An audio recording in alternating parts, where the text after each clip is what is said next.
51 சக்தி பீடத்தில் 24வது பீடத்தை நாம் தரிசித்து கொண்டும் வணங்கி கொண்டும் அதே போல நேராக குருச்சேத்திரத்துலேருந்து திருவலங்காட்டுக்கு வந்துக்கிறோம். பாருங்கள், இங்கே இருக்கிறது ஒன்று, அங்கே ஒன்று, எப்படி பாருங்கள். அப்படிப்பட்ட ஒரு சிறப்புக்கு உரிய தலம் ரத்தின சபாபதி அப்படின்னு சொல்லக்கூடிய 50 சபைகளில் ரத்தின சபை அப்படின்னு சொல்லக்கூடிய சபையைத்தான் நாம் பார்க்க இருக்கின்றோம். இறைவனுடைய கருணையினால் தமிழகத்திலே இருக்கக்கூடிய சிறப்பு வாய்ந்த தலம். முதல் சபை சிவபெருமானுடைய 5 சபைகளில் முதல் சபை ரத்தின சபை. இரத்தபீஜன் என்று சொல்லக்கூடியவன் இறைவன் சிவபெருமானிடத்தில் 1000 ஆண்டு காலம் தவம் செய்து அந்த தவத்தின் மூலியமாக உடம்பிலிருந்து ஒரு துளி உதிரம் கீழே விழுந்ததனால் அதிலிருந்து ஒரு இரத்த பீஜன் உருவாக வேண்டும் வரம் வாங்கியிருக்கான். நேற்றே சொன்ன அறிவு எவ்வளவு முக்கியம்னு. அப்படிப்பட்ட இரத்த பீஜன் மகிஷாசூரன் அப்படின்னு சொல்லக்கூடியவனுடைய மருமக பிள்ளை இந்த இரத்த பீஜன் அப்படின்னு புராணம் சொல்லுது. அப்படி இந்த இரத்த பீஜன் வதம் செய்வதற்கு இறைவி அங்கே வரணும். அந்த இறைவினுடைய கர்வத்தை தீர்ப்பதற்கு சிவபெருமான் அங்கே போகணும். இதற்கு இடையில் ஒரு பக்தைக்கு அதே தலத்தில் காட்சியும் கொடுக்கணும், முக்தியும் கொடுக்கணும். அதனால் அப்படிப்பட்ட ஒரு திருவிளையாடல் அப்படின்னு சொல்லக்கூடியது இந்த திருவலங்காடு. திரு ஆலங்காடுன்னு பேர் அதற்கு. ஆலமரம் நிறைய இருந்துச்சான் அந்த காலத்தில். 2500 வருஷத்துக்கு முன்னாடி, கிட்டத்தட்ட எத்தனை தலைமுறைக்கு முன்னாடி? ஒருத்தருக்கு 100 வயசுன்னா 25 தலைமுறைக்கு முன்னதாக, ஒரு 25 தலைமுறைக்கு முன்னாடி. அப்போ அந்த 25 தலைமுறைக்கு முன்னதாக இருக்கக்கூடிய காரைக்கால் என்று சொல்லக்கூடிய பகுதியில் தனதத்தர் என்று சொல்லக்கூடியவருக்கு சில ஆண்டு காலம் பிள்ளை பாக்கியம் இல்லை. ஏற்கனவே சொன்னேன், பிள்ளை இல்லாததற்கு 3 காரணம் என்று. அந்த 3 காரணத்தை நிவர்த்தி செய்துவிட்டால் நிச்சயமாக நமக்கெல்லாம் பிள்ளை பாக்கியம் கிடைக்கும் அப்படின்னு சொல்லலாம். அப்படிப்பட்ட ஒரு சிறப்புக்கு உரியது. ஏற்கனவே சொல்லியிருந்தாலும் மீண்டும் ஒரு நிமிடம் அதை நினைவுபடுத்திக்கலாம். மூதாதையர்களுக்கு திதி கொடுக்கவில்லையானால் குழந்தை பாக்கியம் கட்டாகும். 2வதாக குலதெய்வத்தை வழிபாடு செய்யலன்னா குழந்தை கட்டாகும். 3வதாக கோயில் சொத்து குலநாசம், சிவன் சொத்து குலநாசம் அப்படின்னு ஒரு பழமொழி. அப்படிப்பட்ட ஒரு சிறப்புக்கு உரிய 3 காரணம். இவருக்கு அதெல்லாம் பிரச்சனை இல்லை. இறைவனை, உலகத்தில் இருக்கக்கூடிய அனைத்து இறைவனையும் வழிபாடு செய்தார். வழிபாடு செய்து முடித்த உடனே மணி வயிறு வாய்த்தது மனைவியினுடையது. நல்லதொரு சுப தினத்தில் ஒரு குழந்தை, அவர் நினச்சார் ஆண் குழந்தை பிறக்கும்னு. ஏன்னா எல்லாரும் ஆண் குழந்தையே விரும்பினீங்கன்னா பெண் குழந்தை அப்புறம் என்ன தான் பண்ணுறது? உங்கள் ஆண் குழந்தைங்களுக்கெல்லாம் அப்புறம் எந்த பெண் குழந்தைய கல்யாணம் பண்ணுவீங்க? யோசிச்சு பாருங்கள். அந்த ஆண் குழந்தையை பெற்றுக்கணுன்னாலும் ஒரு பெண் பிள்ளை தானே தேவை. ஆமாம். அதில் வேறு பார்த்தீங்கன்னா என்ன ஒரு வருத்தம் எல்லாருக்கும்னா, இந்த மாடு இருக்குது பாருங்கள், அது கன்று போட்டால் பொட்டக்கண்ணாக போடணும், கன்று ஈன்றா பொட்டக்கண்ணாக போடணும். இந்த சேவல் அப்புறம் இந்த கோழி முட்டை போட்டுச்சுனாக்கா அது குஞ்சு பொரிக்கும் போது எல்லா குஞ்சும் பொட்டையாக இருந்தால் அதுலேயும் கேட்குறாங்க, எல்லாம் பொட்டை குஞ்சியாக இருந்தால் நல்லா இருக்கும்னு தோணுது. அப்போது மாடுக்கு, ஆடுக்கு, கோழிக்கெல்லாம் என்ன தேவை? பொம்பளை பிள்ளையாவே பிறக்கணும்னு. ஆனால் மனிதருக்கு மட்டும் பொம்பளை பிள்ளை. ஆனால் இப்போ காலம் மாறி போச்சு.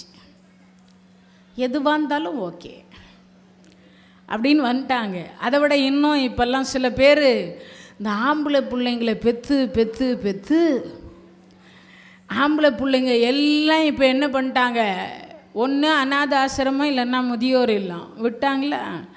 அதிலிருந்து இப்போல்லாம் என்ன பண்ணுறாங்கன்னா, பெரும்பாலும் ஆம்பளை பிள்ளை வேணாம், 1 இல்லை 2 இல்லை 3 இருந்தால் கூட பரவாயில்ல பொம்பளை புள்ளியே. ஏன்னா இப்போ எல்லாம் ஆண் ஆட்சி கிடையாது, மதுரை மீனாட்சி ஆட்சி. அதனால் இப்போல்லாம் பெரும்பாலும் ஆணுக்கு பெண் சமம் அப்படிங்கிற நிர்வாகத்துக்கு வந்துட்டாங்க. இப்போ இந்த பெண் பிள்ளை பிறந்தது, புனிதவதி என்று பெயர் வைத்தார்கள். தூய்மையான பக்தி உடையவள் என்பது பொருள். அந்த தூய்மையான பக்தி உடைய பெண்ணாக இந்த அம்மையார் திகழ்ந்த 5 வயது குழந்தை அங்கு இருக்கக்கூடிய காரைக்காலில் இருக்கக்கூடிய சிவாலயத்திற்கு அழைத்து போகிற பொழுது அங்கே இருக்கக்கூடிய அம்மா பிச்சாந்தேகி அப்படின்னாங்க. இந்த குழந்தைக்கு சந்தேகம் வைந்தது. 5 வயது குழந்தை. சந்தேகம் என்ன சந்தேகம்னா, இப்போ எல்லா குழந்தைங்களுக்கும் சந்தேகம், ஏகப்பட்ட சந்தேகம். அதுங்க கேட்குற கேள்விக்கு நம்மால் பதில் சொல்ல முடியறதில்ல. அவங்க கேட்குற கேள்விக்கு நம்மால் பதிலே இப்போல்லாம் சொல்ல முடியறதில்ல, அந்த அளவுக்கு கேள்வி. டிவியில் அதாவது பார்த்திங்கன்னா டிவியில் சில விளம்பரம் வரும். அது தேவையில்லாத விளம்பரம். அந்த வயசுக்கு அது சொல்ல முடியாது, அதுக்கு சொன்னாலும் புரியாது. ஆனால் அந்த குழந்தை அந்த விளம்பரம் என்ன, எனக்கு அதை வாங்கியே கொடுத்து தீரணும்னு சில குழந்தை அடம் பிடிக்கும். அது என்னமோ திங்கிற பொருளோ இல்லை விளையாடுற பொருளோன்னு நினச்சிட்டு, ஆனால் அதுவும் விளம்பரத்தில் வந்துடுது சில பொருள் எல்லாம். அப்போ என்ன சொல்ல முடியும்? அந்த குழந்தை அடம் பிடிக்குது. அதான் அதை பற்றி அந்த குழந்தைக்கு தெரியாதுன்னா கூட அந்த இடத்துல அந்த குழந்தை அடம் பிடிக்குது. இப்போல்லாம் அந்த மாதிரி லெவல் போயிடுச்சு. அப்போது இந்த குழந்தை ரொம்ப அறிவினுடைய சொரூபமாக இருக்கிறதுனால அந்த குழந்தை கேட்குறா, அப்பா இந்த காரணம் என்ன? நேற்றைக்கு அதுக்குரிய காரணம் சொன்னேன். அன்னதானத்திற்குரிய சிறப்பு, கர்ணன் எப்படிப்பட்ட தானம் செய்யலை, அந்த தானம் செய்யாததனால் அவர் என்ன துன்பப்பட்டார், அதற்கு பிறகு பகவானாக இருக்கக்கூடியவர் என்ன திருவருளை தந்தார், வரம் என்ன கொடுத்தார். நேற்றைய தினத்தில் இதனுடைய நிகழ்வெல்லாம் பார்த்தோம். அப்போனா தானத்திலேயே சிறந்தது அன்னதானம், அதை விட 1000 மடங்கு சிறந்தது அறிவு தானம், அறிவு தானத்தை விட 1,00,000 மடங்கு சிறந்தது நிதானம், நிதானத்தை விட 1,00,00,000 மடங்கு சிறந்தது சமாதானம். மனிதர்கள் இதில் கூடுதலாக ஒரு தானத்தை சேர்த்துக்கணும். என்ன தானம்? ஆடை தானம் சேர்த்துக்கணும். விலங்கிலிருந்து நம்மை வேறுபடுத்தி காட்டுவது. ஒரு அந்தணருக்கு வாங்கி கொடுக்கலாம், ஏழைகளுக்கு வாங்கி கொடுக்கலாம். அல்லது நம்ம பார்த்தீங்கன்னாக்கா கோயில் வாசலில் எவ்வளவோ பேர் இருப்பாங்க, கிழிஞ்ச துணியாவது தச்சு ஏழை எளியவர்களுக்கு கொடுக்கணும். அதையும் போட்டு நம்ம சென்னையில் மட்டும்தான் என்ன வாங்குறீங்க? ஆமாம், பிளாஸ்டிக் வாளி வாங்குறீங்க. அதையும் போட்டு பிளாஸ்டிக் வாளி வாங்கிடுறோம். மிஞ்சி போனால் அது 3 மாதம், வெயிலில் வச்சிங்கன்னா 3 மாதத்தில் 3 நாளில் அது போயிடும். அந்த மாதிரி தான் இப்போல்லாம். அப்படிப்பட்டதெல்லாம் செய்யக்கூடாது. அப்படின்னா அர்த்தம், கிழிஞ்ச துணியாவது தச்சு ஏழை எளியவர்களுக்கு கொடுக்க வேண்டும் அப்படின்னு அர்த்தம். இந்த 5 தானமும் இருந்தால் அவர் மனிதர். இந்த 5ல் 1 குறைந்தாலும் அவர் 5 அறிவு இருக்கக்கூடிய விலங்கு அப்படின்னு அர்த்தம். அப்போனா என்ன அர்த்தம்? அன்னதானம் செய்யணும், ஆடை தானம் செய்யணும். இன்னொரு விஷயத்தையும் சொல்கிறேன். இந்த அன்னதானம் ஆடை தானம் இது 2ம் இல்லாதவர்களுக்கு செய்யணும், உயர்வானவர்களுக்கு செய்யணும். அரிசி கடை வச்சிருக்கிற ஓனரை கூப்பிட்டு வச்சு, வாங்க ஐயா எங்கள் வீட்டில் இன்றைக்கி ஒரு நாள் விருந்து சாப்பிட்டுட்டு போங்க சொல்லக்கூடாது. ஜவுளி கடைக்காரரை கூப்பிட்டு வச்சு, இந்தாங்க ஐயா கச்சிப்பு இனாம் வச்சுக்கோன்னு சொல்லக்கூடாது. யாருக்கு தேவையோ தேவை அறிந்து செயல்படுவது சிறப்பு. ஏன்னா நம்ம ஆட்கள் எல்லாம் பந்தாக்காகவாவது என்ன பண்ணுறாங்க? ஆமாம், அவங்கள கூப்பிட்டு வச்சு தான் விருந்தே கொடுப்பாங்க. எல்லாருக்கும் அன்பான வேண்டுகோள், அமாவாசை அப்படின்னு சொல்லக்கூடிய நாளையோ கிருத்திகையிலையோ பௌர்ணமியிலையோ உங்கள் வீட்டுக்கு சாப்பிட இயலாதவர்கள், கை கால் ஊனமானவர்கள், கண்ணு தெரியாதவர், காது கேட்காதவர், ஊனமானவர்கள், ஒருவேளை அவர் பைத்தியமாக இருந்தால் கூட வீட்டில் உட்கார வச்சு சாப்பாடு போடுங்க. சில பேர் என்ன பண்ணுறீங்க, அந்த சாப்பாடு போடுறது சில பேரை நான் பார்த்துக்கிறேன். இந்த பாருங்கள், இது சாப்பாடு அப்படியே இப்படி தீண்டப்படாத மாதிரி போடுவாங்க. நீங்கள் பார்த்துருப்பீங்க சில இடத்துங்களில். அன்னம் என்பது கடைசி நிமிடம் வரைக்கும் நமக்கு பசியினுடைய கொடுமையை உணர்த்தக்கூடியது. சொர்க்கம் போனாலும் கர்ணனுக்கு பசி எடுத்தது, இது எல்லாருக்கும் தெரிஞ்சு வச்சுக்கணும். அதே மாதிரி சில வீடுகளுக்கு விருந்துக்கு போனீங்கன்னு வச்சுக்கிங்களேன், 2 இட்லி வச்சுட்டு உள்ளே போனம்மா வரவே மாட்டான். அதை விட இன்னொன்று, அவள் கதவு சந்திலையோ இல்லை வேற எங்கேயோ எட்டி எட்டி பார்த்துன்னு இருப்பா. ஐயா கை கழுவுன்னு பார்த்தா உட்காந்துருக்குதே அப்படின்னு பார்ப்பா. அப்புறமா அந்த கை கழுவிட்டு இருப்பார். அந்த ஏங்க இன்னும் 2 வச்சிக்க கூடாது? ஆமாம், அவர் சொல்வார், நான் டயட்டில் இருக்கேங்க, 2 தாங்க சாப்பிட்றது. அதுக்கு பாவம் புதினா சட்னி அன்னைக்கின்னு பார்த்து நல்லா இருந்தது. இட்லி மல்லிப்பூ மாதிரி இருந்தது. மனசு சொல்லுது இன்னும் 2 இட்லி இல்லை 4 இட்லி வச்சா சாப்பிட்லான்னு தோணுது. உள்ளே போனவ வந்தால் தானே அங்கே இன்னும் 2 இட்லியாவது சாப்பிட்றதுக்கு. தயவு செய்து பெண்களுக்கு அன்பான வேண்டுகோள், ஒருவருக்கு உணவு கொடுத்தால் அவர் வயிறு நிறைய உணவு கொடுங்கள். ஒருவேளை கொடுத்தாலும், ஒருத்தருக்கு கொடுத்தாலும் வயிறார சாப்பாடு கொடுங்க. அதுதான் என்ன கேட்டால், அந்த வயிறு அந்த மனசு வாழ்த்ததோ இல்லையாங்க, கண்டிப்பாக வயிறு வாழ்த்தும். வயிறு வாழ்த்தது என்னென்ன இன்றைக்கு அதை விட இன்னொரு சிறப்பு என்ன தெரியுமா? எனக்கு ஒரு புடவை கொடுத்தீங்கன்னா நான் என்ன சொல்லுவேன், கஞ்ச பிசினார் 1000 ரூபாயில் வாங்கி கொடுத்துக்குது, ஒரு 5000 வாங்கி கொடுக்கக்கூடாது, திட்டுவேன். எனக்கு ஒரு சம்பளம் 5000 ரூபாய் கொடுத்தாங்கன்னா கஞ்ச பிசினாரி, ஏன் ஒரு 10,000 கொடுத்தா என்ன கெட்டு போச்சான், இருக்கிற கோடீஸ்வரன் இவெல்லாம் ஹாஸ்பிட்டலுக்கு தான் வைப்பான்னுவோம். மனசுக்குள்ளேயே திட்டிகிட்டு இருப்போம் சில நேரத்தில் பார்த்தீங்கன்னா. அப்போனா என்ன அர்த்தம், இதெல்லாம் போதும் என்று சொல்ல மனமே வராது. நீங்கள் என்ன உயர்வான பொருள் கொடுத்தாலும் 2 சவரம் தாய் மாமே சீர் செய்வார், ரொம்ப ஏழை பாவம்.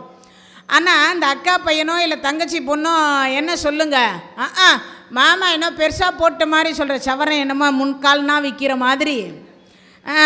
அப்போ தான் ஒரு திட்டு ஒரு 4 சவரம் போட்டிருக்கக்கூடாது அப்படின்னு தோணும் மனசுக்குள்ளே. ஆனால் போதும் என்று சொல்லக்கூடிய ஒன்றே ஒன்று எதுன்னு கேட்டிங்கன்னா, சாப்பாடு மட்டும்தான் போதும் என்று சொல்லுவீங்க. அதை விட இன்னொரு பாயிண்ட் அதில் இருக்குது. என்ன தெரியுமா? காத்தால 8 மணிக்கு சாப்பிட்டீங்கன்னா 12 மணிக்கு ஆட்டோமேட்டிக்காக உங்களுக்கு எல்லாருக்கும் பசி எடுக்கும். ஆனால் அதுக்காக இப்போ நம்ம காலையில் ஒரு கல்யாணத்துக்கு போகிறோன்றதுக்காக மத்தியானம் நம்ம வீட்டுக்கு தானே போய் சாப்பிட்ணுன்னு இந்த இடத்துல சேஃப்டி பண்ணி வைக்க முடியாது. சரி, ஓசியில் கிடைக்குதே அப்படிங்கிறதுக்காக ஒரு 4 வேலையில் 4 நாளைக்கு இந்த இடத்துல பதப்படுத்தி வச்சுக்க முடியும்னு நினைக்கிறீங்களா? முடியாது. ஒரு நாளைக்கு நிச்சயமாக 3 வேலை டைமுக்கு அது கொண்டான்னு கேட்டுக்கிட்டே தான் இருக்கும். அப்போனா என்ன அர்த்தம், போதும் என்று சொல்லக்கூடிய ஒரே ஒன்று எது?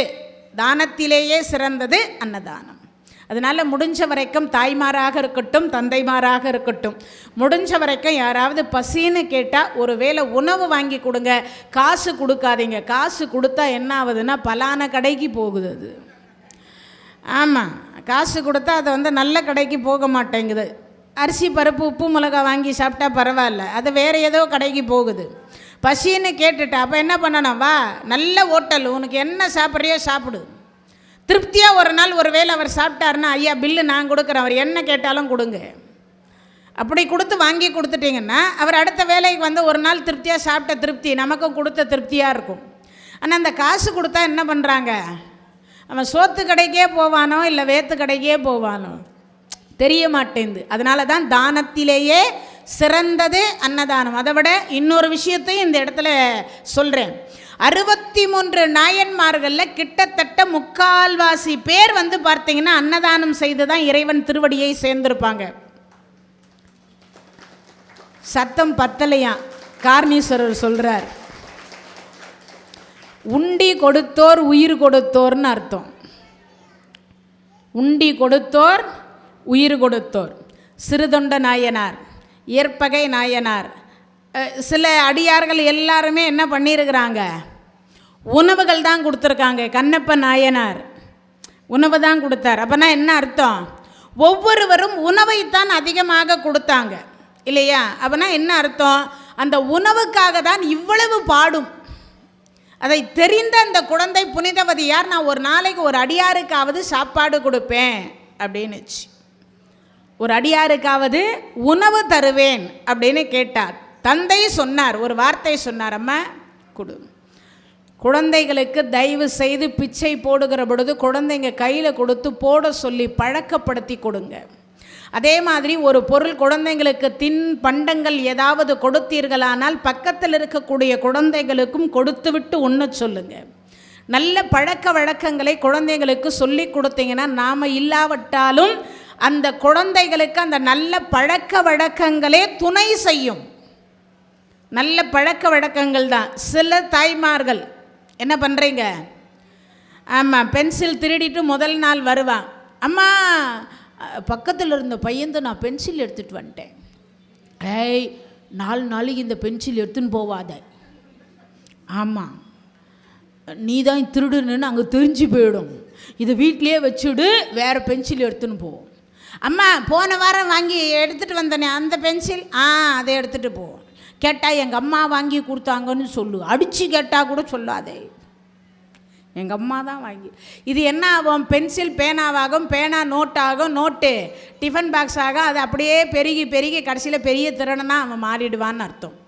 சிறு வயதிலேயே கண்டித்து அந்த குழந்தைகளை என்ன பண்ணணும், இந்த செயல் செய்யக்கூடாது, இது தவறு, இது யாருக்கிட்ட கொடுத்தியோ அவர்கள்கிட்ட மீண்டும் கொண்டு போய் கொடுத்து விட்டு ஒரு சாரி கேள் அப்படின்னு சொல்லணும், மன்னிப்பு கேள் அப்படின்னு சொல்லணும். நேற்றைக்கு ஒரு கதை சொன்ன ஞாபகம் இருக்கும்னு நினைக்கிறேன். படாத பாடுபடுத்திய தர்மராஜாவை கிட்டத்தட்ட பல ஆண்டு காலம் கொடுமைப்படுத்தினான். உண்ணுகின்ற உணவில் விஷம் வச்சான், தூங்குற இடத்துல பாம்பை விட்டான், குடியிருக்கிற வீட்டுக்கு கொல்லி வச்சான். யாரு? துரியோதனை. ஆனால் அப்பேற்பட்டவன் கடைசி நிமிஷம் இறக்கக்கூடாதுன்னு தர்மராஜா காலில் விழுந்தார் இல்லையா நேற்றைக்கு? கடைசி நிமிஷம் அவன் உயிரோடு இருந்தால் போதும், நம்ம காட்டிலே கூட வாழலாம், ஒருத்தனை சாவடித்து வாழ்னது என்ன வாழ்க்கை அப்படின்னு சொன்னார். பெருந்தன்மை எவ்வளவு பெரிய தன்மை. அதனால தான் அவருக்கு பேர் தர்மராஜா. அதனால தான் துரியோதனனுக்கு கோயில் கிடையாது. யாருக்கு கோயில்? தர்மராஜாவுக்கு கோயில். நீங்கள்லாம் தர்மராஜாவாக இருக்கணும்னு நினைக்கிறீங்களா இல்லை துரியோதனா இருக்கிறீங்களான்றது உங்கள் கையில் தான் இருக்குது இல்லையா? அப்போது அப்படிப்பட்ட ஒரு சிறப்புக்கு உரியது எது? தானமும் தர்மமும் அப்படின்னு சொல்லக்கூடியது. இப்போ காரைக்கால் அம்மையார் என்று சொல்லக்கூடிய புனிதவதி தாயார் தினம் தினம் ஒருவருக்கு சமையல் பண்ணி போடணும். அப்போ அந்த சமையல் அப்படின்னு சொல்லக்கூடிய உண்ணக்கூடிய உணவு என்பது ரொம்ப ரொம்ப சிறப்பு. வேண்டான்னு அந்த குழந்தைங்களுக்கு சொல்லலை. யார் சொல்லலை? காரைக்கால் அம்மையாரனுடைய தந்தையார், புனிதவதி தாயாரனுடைய தந்தையார் சொல்லலை. என்னென்னு? செல்வம் கொட்டி கிடக்கு, தானம் செய்கிறேன்னு குழந்தை முன்வர, 5 வயசு குழந்தை கொடு. அப்போனா நாமும் குழந்தைங்களுக்கு என்ன சொல்லி கொடுக்கணும்? நல்ல பழக்க வழக்கங்கள் சொல்லி கொடுக்கணும். அந்த அம்மா கொடுத்தா. தினமும் ஒரு அடியாரை அழைப்பா, அந்த அடியாருக்கு உணவு படைப்பா, அது சமையல் பண்ணி அந்த அடியாரை அழைத்து வந்து உணவு பரிமாறிட்டு அதுக்கப்புறம் அந்த அம்மா சாப்பிடுவா. ஆனால் இப்பெல்லாம் விருந்தாளிக்கு முதல்ல பரிமாறுறாங்க, சமையல் எல்லாம் முடித்த உடனே முதல்ல பேக்கிங் எல்லாம் பண்ணி சைடில் வச்சிடுறாங்க. ஆமாம், அடியே முதல்ல விருந்தாளிக்கு பரிமாறு, அப்புறமா பார்த்துக்கலாம். அது ஒரு காலம். ஆனால் இப்போ அடுப்பாங்கரையே முடிச்சுட்டு சில பேர் வெளியில் வந்துடுவாங்க. இல்லைங்க அப்புறமா சாப்பிட்றேன், நீங்கள் முதல்ல சாப்பிடுங்க. சில வீடுகளில் பார்த்தீங்கன்னா அடுப்பில் வேகும் பொழுதே சில பேருக்கு வயிற்றில் வேகும். அப்படியும் சில பேர் உண்டு. சில பேர் உங்கள் வீட்டுக்கு இன்றைக்கி வரலான் இருக்கேன்னு ஒரு ஃபோன் பண்ணி கேட்கும், நாங்கள் வீட்டில் இல்லையே, நாங்கள் வெளியில் தான் இருக்கோம், அது சொல்கிறோம் சில நேரத்தில் இல்லையா? அந்த மாதிரியெல்லாம் இப்போ ஆயிடுச்சு. அப்போது ஒவ்வொரு நாளும் அடியார்களை அழைத்து வந்து உணவை கொடுத்து விட்டு அதற்கு பிறகு அந்த அம்மையார் உணவை எடுத்துக்கொண்டாள். இப்படி பல வருஷம் போச்சு. அம்மையாருக்கு மங்கை பருவம் வாய்த்தது. நல்ல கணவர் கிடைக்கணும். நல்ல கணவர்னால் எப்படி? நில்லுன்னா நிற்கணும், ஆமாம், உட்காருனா உட்காரணும். சில பெண்கள் இந்த கொழா அடிகள் அந்த அப்போ தான் கொலா, இப்போல்லாம் இல்லை, இப்போல்லாம் வீட்டுக்குள்ளேயே கொழா. சில பேர் வந்து தெருவில் பேசுகிறப்ப சொல்லுவாங்க, எங்கள் வீட்டுக்காருக்கு ஒன்றுமே தெரியாதுக்கா, எல்லாமே நான் தான். சில வீடுகளில் சொல்லுவாங்க, எங்கள் வீட்டுக்காரு வெறும் சம்பாதிக்கிறத தவிர வேறு ஒன்றும் தெரியாது, எல்லாம் நான் தான் பார்க்குறேன் அப்படின்னு. அதோட இன்னும் சில பெண்கள் சொல்லுவாங்க, எங்கள் வீட்டுக்கார் நில்லுன்னா நிற்பார், உட்காருன்னா உட்காருவார். ஆமாம், எங்கள் வீட்டுக்கார் நான் சொன்ன கிழிச்ச கொட்டை தாண்ட மாட்டார் அப்படின்னு சொல்லுவோம். சில அப்போனா எப்படி இருக்கணும்? கணவர் என்கின்றவர் எப்படி இருக்கணும்? ஒரு ஆண் அப்படின்னா ஆணுக்கு கீழே பெண் இருக்கணுமா, ஆணுக்கு கீழே பெண் இருக்கணும். 99% பெண்ணாக இருக்கணும், 100% ஆணாக இருக்கணும், 1% கீழே இருக்கணும். எதுக்காக? கணவன் மனைவி என்கின்ற இருவரும் எந்த ஒரு விஷயத்தை பேசினாலும் விட்டு கொடுத்து போகணும், பேசி முடிவெடுக்கணும். நீ ஒன்று சொன்னால் நான் ஒன்று சொல்லக்கூடாது, அது மாதிரி இருக்கக்கூடாது கணவன் மனைவின்னா. இப்போ கணவன் அமைவது எவ்வளவு பெரிய, ஆனால் எங்கேயாவது பழமொழி உண்டா? கணவன் அமைவதெல்லாம் கடவுள் கொடுத்த வரப்பிரசாதம் கிடையாது. ஆனால் பெண்ணுக்கு தான் என்ன சொல்லி வச்சுக்கிறாங்க, மனைவி அமைவதெல்லாம் இறைவன் கொடுத்த வரப்பிரசாதம். இன்னொரு பழமொழி இருக்கு, என்னது? தாய்க்கு பின் தாரம். ஆனால் தந்தைக்கு பிறகு கணவர் எங்கன்னா பழமொழி இருக்கா? இருக்காது. ஏன்? ஒரு பெண்ணால் ஆவதும் பெண்ணால் அழிவதும் பெண்ணால். அப்போனா துன்பம் வருவதும் அவளால், துன்பத்தை அழிப்பதற்கு காரணமாக இருக்கக்கூடியவளும் அவளே அப்படின்னு அர்த்தம். அதான் அர்த்தம். அப்போ அப்படிப்பட்ட ஒரு சிறப்புக்கு உரிய பெண். அப்போ அந்த பெண் நல்லவளாக இருக்கணும். ஆனால் இங்கே சொல்லப்படுகிறது என்னன்னா, ஆண் எப்படி இருக்கணும், ஒரு ஆணாக இருக்கக்கூடியவர் எப்படி இருக்கணும்? நல்ல கணவர் வாய்த்து விட்டால், அதுக்கு ஒரு பழமொழி சொல்வீங்க, இந்த கிராமங்களில் பழமொழி சொல்வாங்க, கொண்டவர் சரியாக இருந்தா கூரை ஏறி சண்டை போடலாம். கொண்டவர் சரியாக இருந்தா கூரை மேலே ஏறி நின்று சண்டை போடலாமா? யார் அது? பெண்கள் அப்படி சண்டை போடுவாங்களாம். அப்போனா என்ன அர்த்தம்? கொண்டவர் சரியாக இருக்கணும், கணவர் சரியாக இருக்கணும் இல்லையா? அதனால தான் கல் ஆனாலும் கணவர் ஃபுல்லானாலும் புருஷன். நீங்கள் நினைக்கிற மாதிரி இல்லைங்க. நான் வந்து வெறும் புல்லு தாங்க சொன்னேன். நீங்களா ஏன் கற்பனை பண்ணிக்கிறீங்க? ஆனால் ஒரு சர்வே சொல்லுதுங்க, நான் சொல்லலை, ஒரு சர்வே சொல்லுதான். என்னன்னா 97.9% இருக்கா, 3% கூட இல்லை அப்படின்னு சொல்லப்படுறாங்க. வருத்தத்திற்குரிய விஷயம் இல்லையா? அதை சொல்ல வரேன். ஒருவேளை அது முன்னோர்களுக்கு தெரிஞ்சிருக்கும் போல இருக்கு. கல் ஆனாலும் கணவர், ஃபுல் ஆனாலும் புருஷர்னு அதுக்கு பழமொழிக்கு வச்சுட்டாங்க போல இருக்கு. ஆனால் அப்படிப்பட்ட ஒரு சிறப்பு கணவன்மார்களுக்கு உண்டு. இப்போ நல்ல கணவர் வாய்க்கணும், என்ன செய்வது? ஒன்றும் இல்லை, அதுக்கு ஒரு உதாரணம் சொல்கிறேன் பாருங்கள். இந்த மாதிரி கணவர் வாய்ச்சா என்ன ஆகும், இந்த மாதிரி மனைவி வாய்ச்சா என்ன ஆகும்? கணவர் பார்த்தீங்கன்னா ரொம்ப ரொம்ப சிறப்புக்கு 2 நண்பர்கள் சென்னையிலேருந்து சேலத்துக்கு பொண்ணு பார்க்க போனாங்க. போனவர்கள் நண்பர் கூட தான் போனார். போனவர் பொண்ணு ரொம்ப அழகு, நல்ல என்ஜினியரிங் படித்த பொண்ணு, மாதம் 1 லட்ச ரூபாய் சம்பாதிக்குது, அழகாக இருக்கா, சிகப்பாக இருக்கா, முடி நீளமாக இருக்குது. ஒரே பெண்ணு, வீட்டுக்கு ஒரு சின்ன தம்பி ஒருத்தன் இருக்கான். முதல் பெண். அந்த பெண்ணு அப்பா சொல்கிறார், அப்பா எங்கள் குடும்பம் சுத்த சைவ குடும்பம். என்ன குடும்பம்? ஆமாம், சைவ குடும்பம். மாப்பிள்ளை அந்த மாதிரி வாய்க்கணும். சரின்னு இவங்களும் இங்கேருந்து போயாச்சு. பொண்ணுக்கு மாப்பிள்ளையை பிடிச்சது, மாப்பிள்ளைக்கும் பொண்ணை பிடிச்சது, 2 பேருக்குமே பிடிச்சிட்டது. பிடிச்ச உடனே இவர் சொல்கிறார், மச்சான் எனக்கு பொண்ணு ரொம்ப பிடிச்சிருக்குது, நீ பேசுன்னார். இவர் பேசுகிறார். அப்படி பேசுகிற பொழுது ஒரு சொல்கிறார், தம்பி அவர் யார்? அவர் எங்கள் ஃப்ரெண்டுங்க, அவருக்கு தாங்க நாங்கள் உங்கள் பொண்ணை பார்க்க வந்திருக்கோம். அப்படியா தம்பி, உங்களுக்கு அவர் எவ்வளவு நாளாக தெரியும்? நாங்கள் 1ஆம் கிளாஸ்லேருந்து ஒன்றாவே படித்தோம். இப்போ புரிஞ்சிருக்கோன்னு நினைக்கிறேன். 1ஆம் கிளாஸ்லேருந்து ஒன்றாவே படித்தோம். சரி, அப்படி படித்து முடித்து நாங்கள் 2 பேரும் இப்போ சென்னையில் வேலை செய்கிறோம். சரி, எல்லாம் சொல்லி முடிச்சிட்டாங்க. உடனே அந்த குட்டி பையன் இருந்தாலே, அடே மாமாவுக்கு 2 இளநீர் வெட்டி கொடுத்து தோட்டத்தை எல்லாம் சுற்றி பார்த்துட்டு, கூட வந்திருக்கிற மாமாவுக்கு ஒரு 2 இளநீர் வெட்டி கொண்டு வா, இந்த மாமா இங்கே வச்சு பேசின்னு இருக்கேன், நீ அந்த மாமாவை கூட்டிகிட்டு போடான்னாங்க. ஏன்னா தனியாக இருந்தால் தானே மாப்பிள்ளையை பற்றி ஏதாவது விசாரிக்க முடியும்னு கேட்டார். சரி, அவர் அப்படி போனார், இந்த மாப்பிள்ளை அப்படி போனார். மாப்பிள்ளைக்கு கூட இருந்த நண்பர் இங்கேயே உட்கார்ந்துருந்தார். தம்பி கேட்குறனேன்னு தப்பாக நினச்சிக்காதீங்க, மாப்பிள்ளை எப்படின்னார். நீங்கள் கேட்குறது எனக்கு புரியல சார். இல்லை, எங்கள் பாப்பா உனக்கு கூட பிறக்காத தங்கச்சி மாதிரி. எப்படி? ஆமாம், கூட பிறக்காத தங்கச்சி மாதிரி. அதனால் மாப்பிள்ளை எப்படின்னார். ஏன்னா அப்படின்னு சொன்னாதான் இவன் உண்மையை சொல்லுவான்றதுனால சொன்னார். நீங்கள் ஒன்று, எங்கள் மாப்பிள்ளை 916 கேடிஎம்மில் கூட கலப்படம் இருந்தாலும் இருக்கலாம், எங்கள் மாப்பிள்ளை கலப்படம் எதுவும் இல்லை, ரொம்ப சொக்க தங்கம். சரி, அதுக்கடுத்து என்னன்னார், ஒன்றும் இல்லைங்க, மாப்பிள்ளைக்கு ஏதாவது சென்னைன்றாங்க, சென்னைனாவே கொஞ்சம் அப்படி இப்படின்னு வாங்க, அதனால் சொல்கிறேன், மாப்பிள்ளைக்கு ஏதாவது கெட்ட பழக்கம் இருக்குது, அதெல்லாம் ஒன்றும் இல்லைங்க, என்ன ஒன்று எப்பயாவது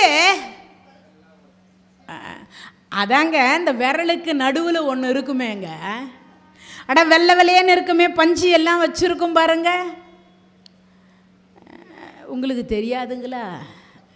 இல்லை தம்பி, எனக்கு அதை பற்றி தெரியாது. அதாங்க அது ஏதோ சொல்லுவாங்க, புகைப்பிடித்தலை. ஆமாம், அதாங்க அதாங்க அதாங்க மூணாவதாக அந்த 2 விரலுக்கு நடுவில் ஒரு விரல் வரும் பாருங்க, அப்பப்போ வந்துட்டு போகுங்க, அது எப்பயாவது ஒரு முறை தாங்க. ஓ, மாப்பிள்ளைக்கு புகைப்பிடிக்கிற பழக்கம் இருக்கும் போல இருக்குது. நீங்கள் தப்பாக நினச்சிக்க கூடாதுங்க, எப்பயாவது ஒன்று தாங்க செய்வார் அப்படின்னார். சரி, இது முடிஞ்சதே. அடுத்து என்னன்னா, அட நீங்கள் வேற, எப்பயும் பிடிக்க மாட்டாருங்க, எப்பயாவது அது சாப்பிட்டாருன்னா இது பிடிப்பாருங்க, அது சாப்பிட்டாருன்னா இது பிடிப்பாருங்கன்னா, எது சாப்பிட்டா 2 கால் 4 கால் 8 கால் 10 கால் நடக்கிறது, நீந்துறது, ஆமாம், இதெல்லாம் சாப்பிட்டாருன்னா அதை சாப்பிடுவாருங்கன்னார். ஐயோ, சுத்த சைவமாச்சே, மாப்பிள்ளை கவுச்சி சாப்பிடுவார். நீங்கள் நினைக்கிற மாதிரி எப்பயும் சாப்பிட மாட்டேன், எப்பயா நீங்கள் நினைக்கிற மாதிரி எப்பயும் சாப்பிட மாட்டாருங்க, எப்பயாவது சாப்பிடுவார். இவ்வளவு தானா, இல்லை வேறு ஏதாவது? அட நீங்கள் ஒன்று, எப்பயாவது இதை சாப்பிட்டாருன்னா அதை சாப்பிடுவார். எதப்பா சாப்பிடுவார்? அதாங்க கவர்மெண்ட்டை எடுத்து நடத்துது இல்லை. ஆமாம், மூளைக்கு மூளை, ஸ்கூல் பக்கத்தில் இருக்கும், சில இடத்துல காலேஜ் பக்கத்துலேயும் இருக்கும், கோயில் பக்கத்துலேயும் சில இடத்துல இருக்கும், அதெல்லாம் உண்டு. ஐயோ, புகையாச்சு, இப்போ கவுச்சி ஆச்சு, அதுக்கு அடுத்து ஆமாம் அதுவும் போயாச்சு. இவ்வளவு தானா தம்பியில் வேறு எதனா உண்டா? அவருக்கு ஏற்கனவே ஹார்ட் அட்டாக், நெஞ்சு பிடிச்சினுங்கிறாரு. இவ்வளவு தானா இல்லை வேறு எதனாவான்னார். அட நீங்கள் ஒன்று, எப்பயும் இதை சாப்பிட மாட்டாருங்க, எப்பயாவது அதை கையில் எடுத்தாருன்னா இதை எடுப்பாருங்க. என்னதையா கையில் எடுப்பார்?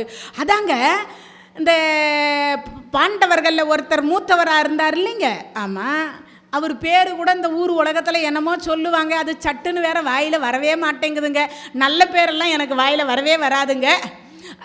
தம்பி தர்மராஜா, அவர் தாங்க. அவர் நாட்டை தோற்று, நகரத்தை தோற்று, பொண்ணை தோற்று, பொருளை தோற்று, தம்பியை தோற்று, தன்னையும் தோற்று, யானையும் தோற்று, குதிரையும் தோற்று, கடைசியில் பார்த்தீங்கன்னா பொண்டாட்டியை கூட வச்சு தோத்தார் பாருங்க. அது கையில் எடுத்தார்னா இது கையில் எடுப்பார். தம்பி முடியல தம்பி, வேறு ஏதாவது இருக்கான்னார். அடா நீங்கள் ஒன்று, அதெல்லாம் ஒன்றும் இல்லைங்க, பலான வீட்டுக்கு போகிறதுக்கு காசு இல்லைன்னா தாங்க இதை கையில் எடுப்பாருன்னார். முடிஞ்சு போச்சா? அப்போ என்ன பழக்கம் இல்லைன்னு நம்ம சொல்ல முடியும்? அப்படிப்பட்ட மாப்பிள்ளை கிடைச்சா பெண்கள் கதியெல்லாம் என்னங்க இருக்கும்?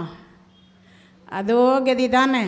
அப்போ கணவன் அமைவதெல்லாம் கடவுள் கொடுத்த வரப்பிரசாதம். நல்ல கணவர் வாய்க்கிறதும் நம்ம பண்ண புண்ணியம். அதனால தான் அந்த ராவு காலத்திலே என்ன பண்ணுவீங்க, துர்கைக்கு விளக்கேற்றுவீங்க எல்லாரும். அப்படி ராவு காலத்தில் துர்கைக்கு விளக்கேற்றினா நல்ல ஆயுளுள்ள, அறிவுள்ள, அழகுள்ள, பொறுமையுள்ள கணவன்மார்கள் கிடைப்பார்கள்ன்றது அர்த்தம். கணவன் நல்ல கணவன் வாய்ப்பாருன்னு அர்த்தம். சரி, அப்படி இப்போ கணவர்தை பார்த்துட்டோம், மனைவிதை பார்க்கணும்ல. கணவர்தை பார்த்துட்டீங்க, மனைவி இதை பார்க்கணும் இல்லையா? மனைவி பார்த்தாங்க, கணவன் மனைவி 2 பேர், குழந்தை இல்லை. இந்த குழந்தை இல்லாதது என்ன பண்ணால், இந்த மனைவி என்ன பண்ணான்னா, கணவர் சொல்கிறார், அடியே எப்போ போனாலும் இந்த தெரு முனையில் பார்த்தீங்கன்னா ஒரு பாட்டி நல்ல மெதுவடை சுட்டு வச்சுருக்குதுடி, என்னைக்காவது ஒரு 4 வடை சாப்பிட்லான்னா 4 வடை போச்சேன்னா எனக்கு 1 வாரத்தை சம்பளம் போயிடும் போல இருக்குது, அதனால் தாண்டி வாங்கலை இப்படி சொன்னார். ஒரு நாள் வார சம்பளம் வாங்கிட்டு வந்தார். மனைவி கிட்ட சொன்னார், அடியே இந்த வாரம் என்னானாலும் பரவாயில்ல, எத்தனை நாளைக்கு தான் ஆசையை கட்டுப்படுத்தி வச்சிருக்கிறது, உண்ணாமல் தின்னாமல் சேர்த்து என்ன பண்ண போகிறோம்? 1 கிலோ உளுத்தம்பருப்பும் 1 கிலோ எண்ணெயும் வாங்கி கொடுத்தார். அந்த அம்மா சமையலெல்லாம் பண்ணி முடிக்க, நீ முடிச்சிரு, நான் வேலைக்கு போயிட்டு வரேன். அச்சோ நான் காலையில் எழுந்து ஏதாவது ஆக்கலான்னு பார்த்தா நீங்கள் பாட்டு காலையிலேயே கிளம்புறீங்களே, பழுதருக்கா இருக்குது, ஒரு தூக்கில் ஊற்றி கொடு, தூக்கிட்டு போனார். அடியே நல்ல மெதுன்னு சுட்டு வை. சரிங்க. பக்கத்து வீட்டுக்கார அக்கா கிட்ட கேட்டா, அக்கா அந்த மெதுவடை சுடுறது எப்படி? அடியே நல்ல உளுத்தம் பருப்பை ஊற போடணுண்டி, அதுக்கப்புறமா அதை தண்ணியை வடிச்சிட்டு தண்ணி ஊற்றாமல் கெட்டியாக ஆட்டி எடுத்துக்கணுண்டி, அதில் கொஞ்சம் வெங்காயம் போடணுண்டி, அதுக்கப்புறம் கொத்தமல்லி, கொஞ்சோண்டு துருவிய தேங்காய், கொஞ்சம் இஞ்சி பொடிசாக நறுக்கி போடு, அதில் ஒரு 4 மிளகு போடு, 4 ஜீரகம் போடு, எல்லாம் சொன்னேன். கொஞ்சம் அதுக்கு தண்ணியாக இருந்தால் கொஞ்சம் அரிசி மாவு போடு, அப்புறம் ஆப்பச்சோடா கொஞ்சம் போட்டு, ஏன்னா நல்ல மெதுன்னு புசுன்னு வரும். அப்படியா மொறுன்னு இருக்கும். பார்க்குறதுக்கு தேவையான அளவு உப்பை போட்டு அதுக்கப்புறமா அதை சுட்டு எண்ணெயில் போட்டு எடுத்தீங்கன்னா இதுக்கு பேர் மெதுவடடி. ஏண்டி செய்ய போறியாடியா?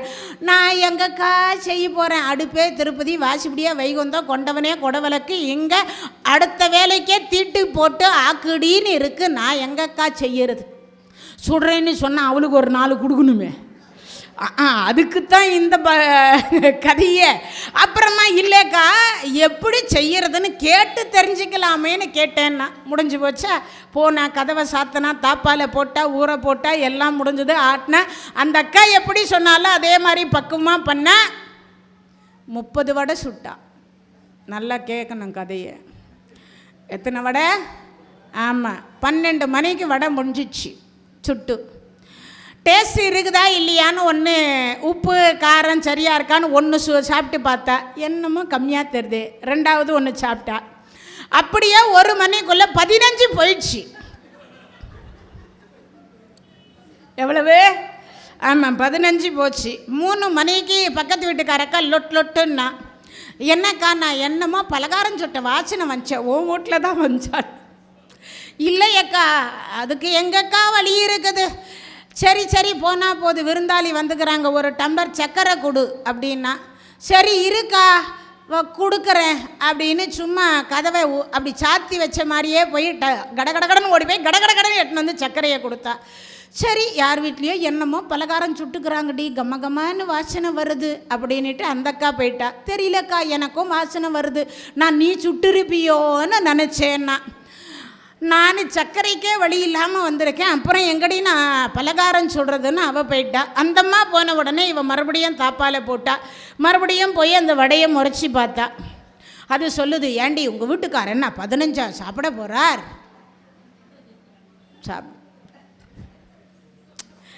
எடுத்து வச்சா ஒரு 5 4 மணி ஆச்சு. இந்த பாலா போன மனுஷன் சீக்கிரம் வர்றாரான்னு பாரு, இன்றைக்கின்னு பார்த்து வடை சுட்டு வையின்னு சொன்னார், ஆனால் நான் சுட்டு வச்சேன், ஆனால் வந்த பாட காணமே அப்படின்னு திருப்பி பார்த்தா. 8 திக்கிலையும் பார்த்தா, எட்டி பார்த்தா. இந்த வள்ளி மேலே விழி வச்சு காத்துட்டுருப்பாங்க தெரியுமா, அது இதுதான். காத்துட்டு இருந்தா, ஆனால் வீட்டுக்கார் வந்த பாடில்லை. மறுபடியும் வந்தால் தட்டை திறந்தா பார்த்தா, அதை முறைச்சி பார்த்தா. அது சொல்லுது, ஏண்டி அக்கா அவங்க வீட்டுக்காரன்னா 10 தின்ன போகிறாரு. மறுபடியும் ஒரு 5 காலி ஆச்சு, மணி 5 ஆச்சு, வீட்டுக்கார் வருவாரான்னு பார்த்தா வரல. சரி 8 திக்கிலையும் மறுபடியும் போய் எட்டி பார்த்தா வீட்டுக்கார் வரல. மறுபடியும் வந்தால் ஒரு 4 எடுத்து வச்சு சாப்பிட்டா. அப்பா எப்போ தான் திருப்தியாகுது வடை சாப்பிட்ட திருப்தி. ஆமாம், இருக்கிறது ஒன்றே ஒன்று, பெரிய தாமாலை தட்டு, அதுக்கு வேறு தலைவாழை இலை போட்டு மூடி வச்சிருந்தா. கரெக்டாக 6 மணி டான அவர் வேற வந்தார். அவருக்கு அங்கே நடந்த கூத்து என்ன தெரியுமா? எப்படியோ நம்ம மனைவி அவர் என்ன நினச்சிட்டு இருக்கார், 1 கிலோ உளுத்தம்பருப்புக்கு 1 கிலோ எண்ணெய்க்கு அவருக்கு எவ்வளோ ஆகும்னு தெரியாது. இன்னைக்கு நாம் ஒரு 100 வடையாவது சாப்பிடணும். அவன் எதுலையோ செஞ்சுரி அடிக்கிறான், நாம் இதுலையாவது அடிக்கணும் அப்படின்னு அவனுக்கு தோணுச்சு. சரி அவர் பார்த்தார் எப்படி சாப்பிட்றது என்ன பண்ணலான்னு பார்த்து அவர் என்ன பண்ணார், மத்தியானம் கொண்டு போனார் பாருங்க தூக்கில் பழுது, அதையும் யாரோ ஒருவர் சாப்பாடு கொண்டு வரலன்னா அதையும் தூக்கி கொடுத்துட்டார். கொலை பட்டினி பாவம் மனுஷன். வந்தார், வந்த உடனே கதவை தட்டுறார். இந்த அம்மா அப்போ தான் எந்திரிச்சு வந்து உண்ட மயக்கம், ஆமாம் தொண்டருக்கும் உண்டன உடனே மெதுவாக கண்ணை தொச்சின்னு வந்து திறந்தா. எவ்வளவு நேரம் போனேன், ஒரு 5 மணிக்கு 1 மணி நேரம் பர்மிஷன் கேட்டு வரக்கூடாது. நான் என்னடி பண்ணுறது, அனுப்ப மாட்டேன். நானும் கேட்டு தான் பார்த்தேன். ஆமாம், அலுமேலு வடை சுட்டியா? சுட்டேன் மாமா. எத்தனை வடை சுட்டேன்? இதெல்லாமா கேட்பாங்க? முதல்ல போய் கை கால் அலம்பிட்டு வாங்க அப்படின்னா. இல்லடி, நான் வேலை மேலேயே அலம்பிட்டு வந்துட்டேன், நீ முதல்ல வடை எடுத்து வை. அவன் அந்த அடுப்பாங்கரையிலேருந்து பெரிய தாமாலை தட்டு, ஒரு தலைவாழை இலை மூடி இருக்குவேன். இவன் நினச்சா, ஆஹா இன்னைக்கு சொன்ன மாதிரி 100 வடை சாப்பிட்டே தீரணும்னு. இதுக்குன்னு சிவராத்திரி மாதிரி கண்ணு விழிச்சிருந்தாவது, வைகுண்ட ஏகாதேசி மாதிரி கண்ணு விழிச்சாவது நான் 100 வடை சாப்பிட்ணும் அவன் நினச்சான். எல்லாம் முடிஞ்சது. அவள் கீழே உக்காந்தா, அப்படியே இலையை எடுத்துட்டு அந்த இலையை வச்சுட்டு ஒரு வடையை எடுத்து அப்படி வச்ச. அலுமேலு, சொல்லுங்க மாமா. ஏண்டி சாப்பிட்டு 3 நாள் அனவு மாதிரி பேசாதடி. என்ன மாமா? இல்லை, 1 கிலோ எண்ணெய்க்கு 1 கிலோ உளுத்தம் பருப்புக்கு அது 1 தான் ஆச்சு. இல்லை மாமா, 30 வடை ஆச்சு. சத்தமாக சொல்லுடி, காதில் காலையிலிருந்து சாப்பிடாததுக்கு காது அடைக்குது. 30 வடை ஆச்சு மாமா. என்னடி பண்ணேன்? சாப்பிட்டேன் மாமா. சத்தமாக சொல்றேன், சாப்பிட்டேன் மாமா. எப்படி சாப்பிட்டேன்னார். மாமா இப்படிதான் சாப்பிட்டேன்னு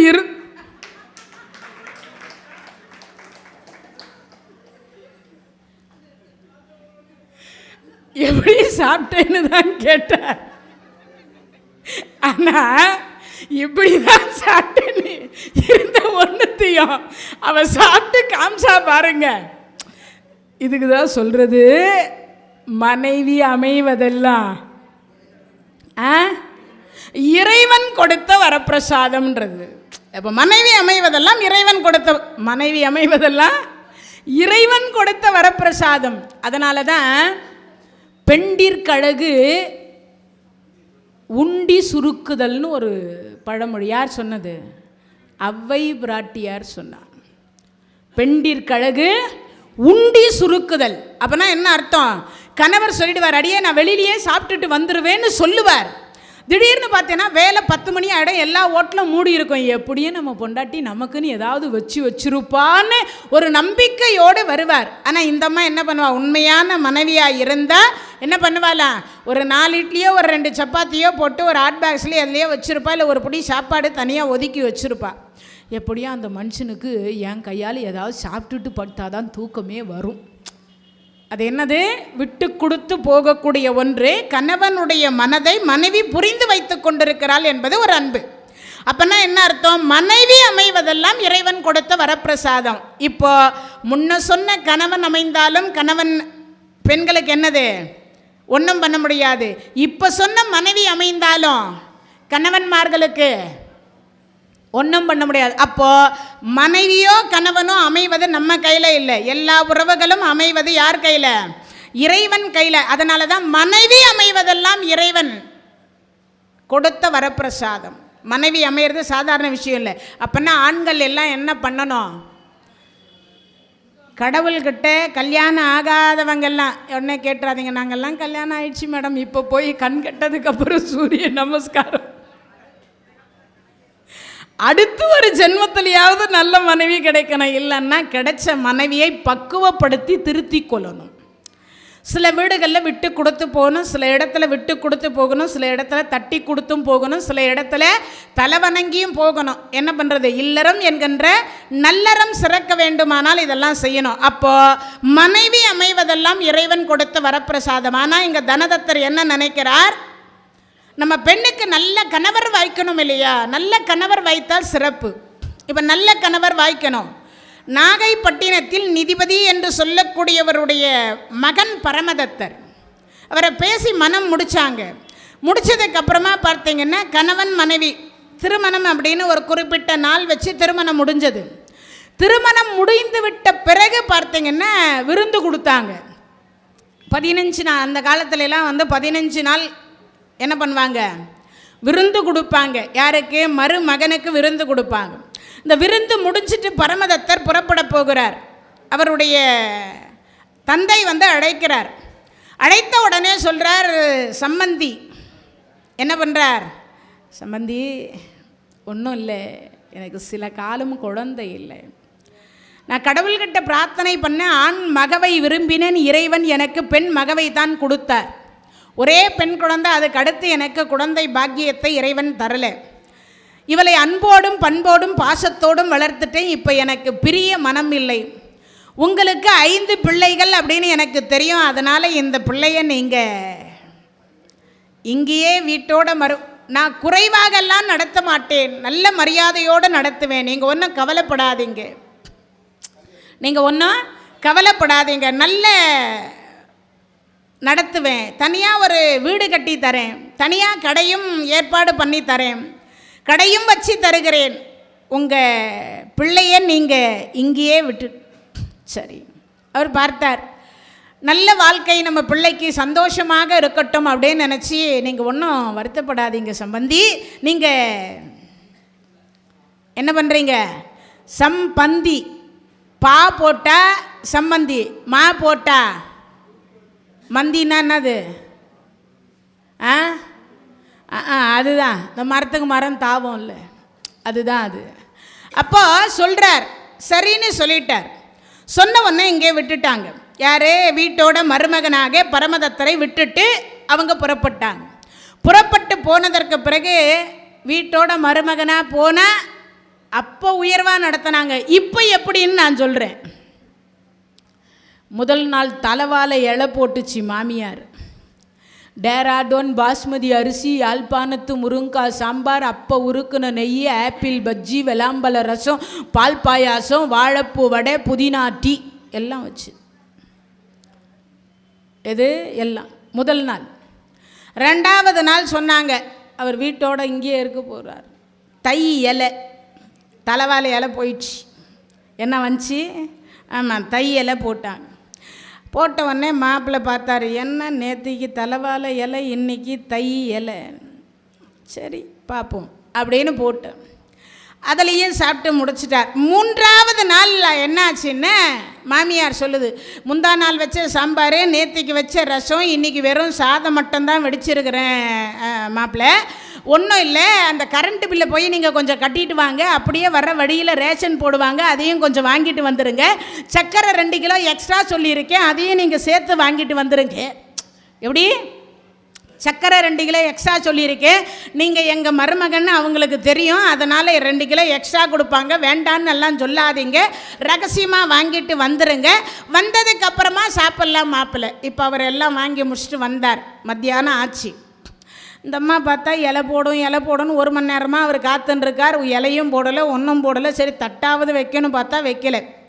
முந்தா நாள் சாம்பார், நேற்றுக்கு வச்ச ரசம், 2த்தையும் ஒன்றா ஊற்றி சுண்டை வச்சு அதில் ஒரு சாப்பாட்டை வெடித்து அதில் இதை கொட்டி கலரி, ஏற்கனவே உங்கள் மாமனாருக்கு ஒரு தூக்கு கொடுத்து அனுப்பிச்சிட்டேன், என் பொண்ணுக்கு கொஞ்சம் எடுத்து வச்சுட்டேன், நான் ஒரு உருண்டை வச்சுருக்கேன் மாப்பிள்ளை, உங்களுக்கு ஒரு உருண்டை. முதல் நாள் தலைவாழை இலை, 2வது நாள் தை இலை, 3வது நாள் கையில், கை இலை இல்லை கையில். வீட்டோட மருமகனாக போனால் நிலைமை என்னது? பழகிக்கணும் இதெல்லாம். அப்படின்னா என்ன அர்த்தம்? குடிசையாக இருந்தாலும் தன் குடிசை பொன் குடிசை இல்லையா? அப்படி ஒரு வாழ்க்கை வாழ்வது சிறப்பு. இப்போ இவர் என்ன பண்ணார்? ஆனால் இங்கே அப்படி நடத்தலை. தனியாக ஒரு வீடு கட்டி கொடுத்தார் தனதத்தர். ஏன்னா தனதத்தர் காரைக்கால்லையே தனதத்தர் அவர் தான். அது அப்படி செல்வந்தர் இல்லையா, அதனால் வீடு கட்டி கொடுத்தார். தேவையான ஒரு கடையை வைத்து கொடுத்தார். தினமும் இந்த அம்மா இல்லறம் என்கின்ற பக்கத்து வீடு, பெண்கள் எப்படி இருக்க வேண்டும் என்பது காரைக்கால் அம்மையாருடைய வாழ்க்கை வரலாற்றை ஒவ்வொரு பெண்ணும் படித்தோ அல்லது கேட்டோ அல்லது தெரிந்து கொள்ள வேண்டியது சிறப்பு. பக்கத்து வீடு தாய் வீடு. தன் தாய் வீட்டுக்கு கணவர் இல்லாமல் அந்த வீட்டுக்கு போனது கிடையாது. கணவருக்கு தெரியாமலும் போனது கிடையாது. கணவருக்கு தெரியாமல் பொருள் ஈட்டி வைக்க தெரியாது, பொய் பேச தெரியாது, புறம் பேச தெரியாது, அடுத்தவர்களை எள்ளி நகையாட தெரியாது. யாருக்கு? காரைக்கால் அம்மையாருக்கு தினமும் போவா, குளிப்பா, சிவாலயத்துக்கு போவா, சிவபெருமானை வழிபாடு செய்வா. அங்கேருந்து ஒரு அடியார் வர சொல்லிட்டு வருவாங்க, யாராவது வாங்கன்னு சொல்லுவாங்க, அதுக்குள்ளே இங்கே சமையல் பண்ணுவாங்க. அந்த சமையலை சிவ அடியாருக்கு போட்டுருவா. அதற்கு பிறகு கணவருக்கு கடைக்கு அவர் வருவாரா, வீட்டுக்கு சாப்பாடுன்னு கேட்பா. வந்தார்னா பரிமாறுவா, அப்படி வரலன்னா இங்கிருந்து சாப்பாட்டை கட்டி அங்கே கொண்டு போய் கொடுத்து விட்டு அவர் சாப்பிட்டதை அறிந்த பிறகு வீட்டுக்கு வந்து தான் உண்ணுவாள். எப்பேற்பட்ட ஆமாம். இப்பெல்லாம் அம்மா ஐயா எங்கே போய்க்குதோ, அது எங்கே போய்க்குதோ தெரியாது. அம்மா ஐயா எப்போ வருவார், அது எப்போனா வரும், எப்போனா போகும். ஆமாம். அம்மா ஐயா ராத்திரி வந்து சாப்பாடாவது அதுவே போட்டுக்கும், அதுவே சாப்பிட்டுக்கும். எல்லாம் உயர்தினை எல்லாம் போச்சு. இப்போ என்ன தினையில் இருக்குது? ஆமாம், அக்ரிநிலை தான் இருக்குது. எதுவும் உயர்தினையே இல்லைன்னு அர்த்தம். வாங்க போங்க, நீங்கள் மாமே மச்சான் எல்லாம் போச்சு, நீங்கள் வாங்க அதெல்லாம் போச்சு. வீட்டுக்கார் பேர் சொல்லுவது, ஒரு காலத்தில் பேரை சொல்கிறதுக்கே பக்கத்து வீடு எழுத்த வீடெல்லாம் கூப்பிட்டு வச்சு சொல்ல வச்சதெல்லாம் போச்சு. இப்போ டே குமாரே, மொட்டை மாடியில் துணி காயுது பாரு, எடுத்துட்டு வா. யார்மா உங்கள் பிள்ளையா? நான் இல்லை எங்கள் வீட்டுக்கார். ஆமாம். அதை கேட்டோன்னா என்ன சொல்கிறாங்க, அவரை விட 40,000 நான் அதிகமாக சம்பாதிக்கிறேன். அப்புறம் என்ன ஆகுது? ஆணுக்கு பெண் சமம். நான் ஒரு நாளைக்கு சம்பாரிச்சா நீ ஒரு நாளைக்கு சம்பாரி, நான் ஒரு நாள் சமையல் பண்ணால் நீ ஒரு நாள் சமையல் பண்ணு. அந்த லெவலுக்கு வந்துட்டாங்க எல்லாம். இப்போது கேட்டால் வந்து கலியுகம், கம்ப்யூட்டர் யுகம், நாங்கள் நிறைய படிச்சிட்டோம், நிறைய சம்பாதிக்கிறோம்ன்றாங்க. ஆனால் உறவு என்று சொல்லக்கூடியதில் புனிதமான உறவு என்பது கணவன் உறவு. அந்த உறவை எப்படி அழைக்கணும்? கொச்சைப்படுத்தக்கூடாது. முடிஞ்ச வரைக்கும் வாங்க போங்க என்று, அதாவது தன்னுடைய 4 அறை செவத்துக்குள்ளற வேண்டுமானால் கூப்பிடலாம். அப்பம்மா உக்காண்டிருக்கும் பொழுதே பேர் சொல்லி, அப்பம்மா பேர் வச்சவங்க முன்னாடியே வந்த மனைவி பேர் சொல்லி கூப்பிடுறா. அப்போ எப்படி இருக்கும்? அப்போ அழைக்கக்கூடாதுன்னு ஒருவேளை தெரியலை. ஆனால் சொல்லக்கூடியது என்னென்னு, கணவன் பெயர் சொன்னால் ஆயுள் குறை வரும் அப்படின்னு சொல்லப்படுகிறது. புராணங்களில் சொல்கிறாங்க ஆயுள். அந்த காலத்தில் பிராணநாதான்னாங்க, சுவாமின்னாங்க. அதுக்கப்புறம் என்னென்னமோ வந்தது, மாமான்னா மச்சான்னா ஏங்கன்னாங்க. கடைசியில் பார்த்தா இப்போ அடே வாடா போடான்ற லெவலுக்கு போயிடுச்சு எல்லாம். ஆமாம், இப்போல்லாம் அந்த லெவல் வந்துட்டது.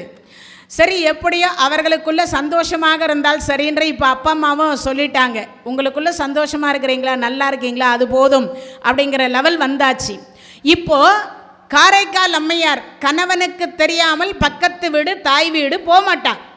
வீட்டுக்கார் வந்துட்டு அம்மா வா போகலாம், உங்கள் அப்பா அம்மாவை பார்த்துட்டு வரலாம், போவாங்க. கணவனுக்கு தெரியாமல் பொருள் ஈட்டி வைக்க தெரியாது. இது எல்லா பெண்களுக்கும் இது சொல்லணும். என்ன பண்ணுவோம்? வீட்டுக்கார் கொடுக்கக்கூடிய வருமானத்தில் ஆமாம் கொஞ்சம் கொஞ்சமாக எடுத்து செலவு பண்ணி எல்லாத்தையும் சேர்த்து வச்சுட்டு இங்கேருந்து அம்மா வீட்டுக்கு போய் அங்கே ஒரு 4,000-5,000 ரூபாவில் பட்டு புடவை எடுத்துக்கிட்டு ஒரு 2 சவரம் லாங் செயின் பண்ணி போட்டுட்டு, என்னமோ எங்கள் அப்பா எங்கள் அம்மாவை அவ்வளோ குறை சொன்னீங்களே, 4,000 எனக்கு பட்டு புடவை, உங்களுக்கு 4,000 பேண்ட் ஷர்ட்டு, பிள்ளைங்களுக்கு 4,000 கொடுத்தாங்க, அப்புறமா பாருங்கள் இந்தாங்க காது குத்தும் போது ஒன்றும் போடலைன்னு ரொம்ப குறைப்பட்டுக்கினீங்களே, 2 சவரம் 2 பேருக்கு 4 சவரம் போட்டிருக்கிறாங்க. இந்த தகவல் உங்களுக்கு பிடிச்சிருந்தா லைக் பண்ணுங்க, உங்க ஃப்ரெண்ட்ஸுக்கு ஷேர் பண்ணுங்க, மறக்காம எங்க சேனலுக்கு சப்ஸ்கிரைப் பண்ணுங்க.